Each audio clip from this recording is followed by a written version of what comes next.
Donald Trump vows to release all the JFK footage if he is reelected. Now, this is interesting because and this just came out a few months ago, Judge Napolitano made him promise, hey, if you get elected before you're done with your term, you better get all of the info out there. You better get the JFK files out, everything.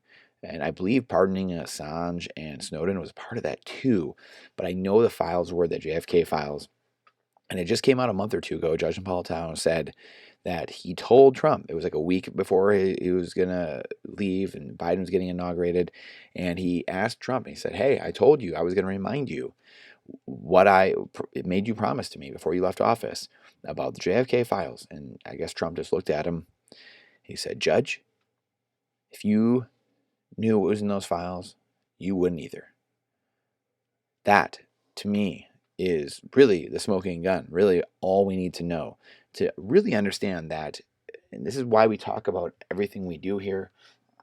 I don't have the Great Reset and the Fourth Turning book and the Great Narrative and all that, but this really it's the grand chessboard of life. It's the books on communism, really on globalism, on Fabianism, the Naked Communist and the Capitalist Manifesto, really showing us the way and to understand the game that's being played, the chessboard that we are on. And I don't know why this is so bright.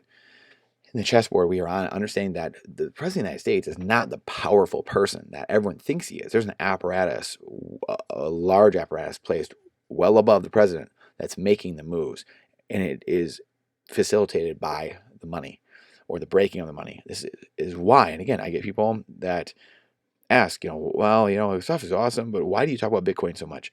Because if you don't fix the money, nothing matters. You can go canvass the neighborhood, you can gerrymander, you can canvass neighborhoods, you can redline, you can, pass every bill possible, give your constituents all kinds of pork.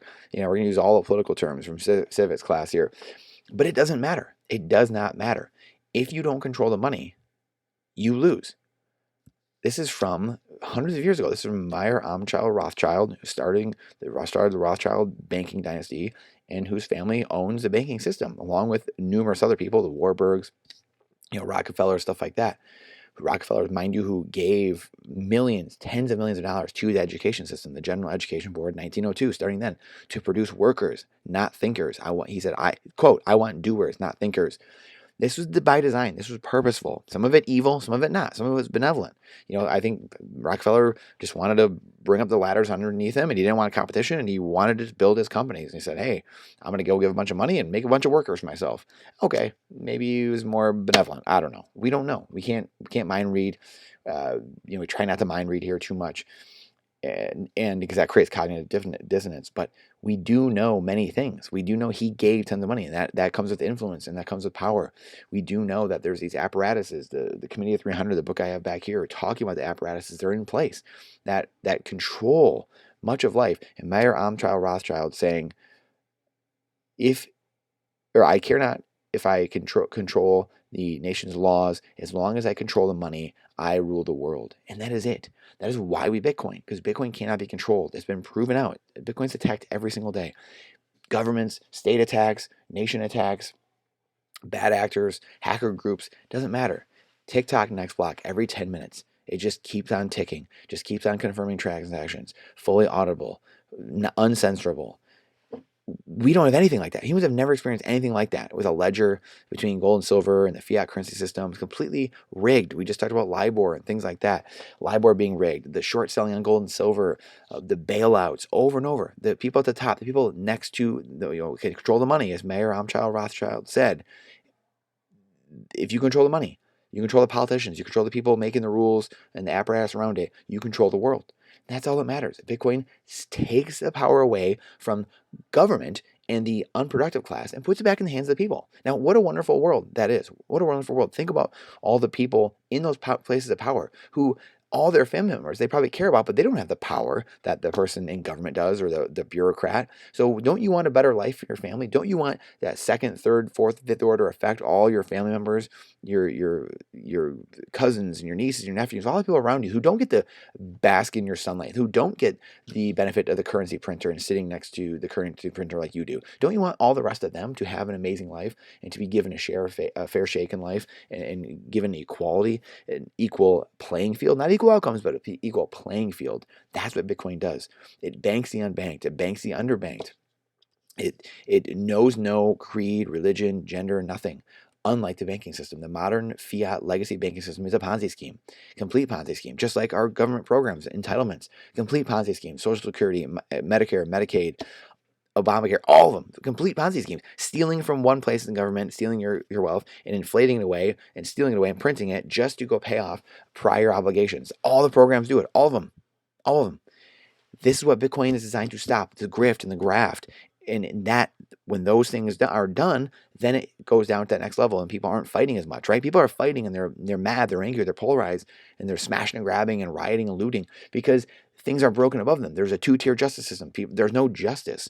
There's nothing going on. We don't know if the elections are real or not. No one can audit it. No one can tell us. We don't know if we should put a mask on or not because our elected officials and our bureaucrats, people that are in places of power that are looked up to, can't tell you. They're scamming you with cheeseburgers to go get something injected in your body. They're telling you put a mask on one week and then take them off the next week. How can you take anyone seriously? But at the end of the day, again, as Bitcoiners, we trust, but we verify. We do our own research. We do our own homework. We aren't led blindly to like sheep to the slaughter. We do our homework. We spend 5 minutes. We're informed citizens. We do things differently. That's what we do here. That's what we do here. So, Trump said he's going to do this. That'd be great. Because we need to know. Why is Biden pausing it?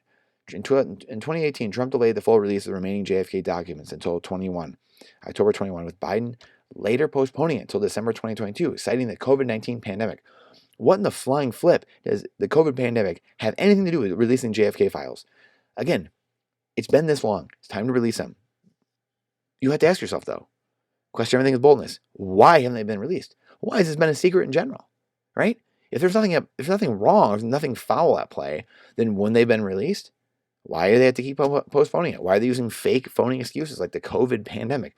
We had sports games going on during the pandemic, guys. We had tournaments being played. We had massive competitions going on, Stanley Cup playoffs in the NFL. I mean, it's just clown world. And people, as adult human beings, sit there and, yeah, okay, whatever you say, government. You are keeping yourself from progress. You are keeping yourself from greater wealth. You're keeping yourself from a higher standard of living and lower costs. You're keeping your family from success, from generational wealth, by not being involved, by not raising your hand and saying that's BS and calling things out. You are, all you have to do is buy Bitcoin. It's a speculative attack on the current monetary system, on the fiat Ponzi scheme, on all the chaos going on. Saying I'm out, I'm done.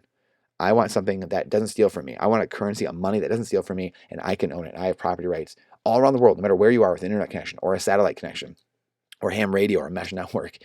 You can own your own digital scarcity, your own pristine digital asset backed by energy and the hardest computer network to ever exist. You get to keep that no matter where you are, traveling with $1 billion trillion of wealth in your head, of purchasing power if you want, or $10, doesn't matter. In your head, anywhere you want to go with the 12 or 24 words, which is your wallet, your seed phrase, in your head. Think about that. All you need is those words. You can go anywhere in the universe. If you have those in your head, you have the wealth. Truly mind-blowing. Truly, truly mind-blowing.